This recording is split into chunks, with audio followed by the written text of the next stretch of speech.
ফের মোহাম্মদ সেলিমকে ঘিরে তৃণমূলের গো ব্যাক স্লোগান। তৃণমূল কর্মীকে ধাক্কা দিয়ে ফেলে দেওয়ার অভিযোগ উঠল সেলিমের বিরুদ্ধে। ঘটনাটি লোচনপুর গ্রাম পঞ্চায়েতের মোহনপুর ৩৯ নম্বর বুথে। আক্রান্ত তৃণমূল কর্মীর নাম সারিকুল ইসলাম। সারিকুলের অভিযোগ, সকালেই সিপিএম সমর্থকরা তার উপর চড়াও হয়ে মারধর করে।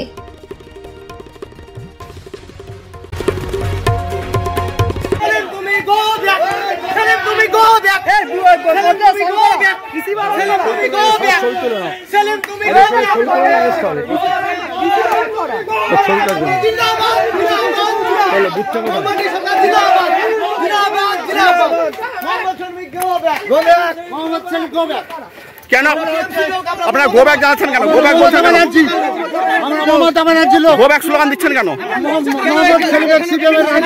ভালো নাই, আর মার্ডার করে, সন্ত্রাসী চালায় সব নেতৃত্বে। আপনার নাম কি? আপনার নাম কি?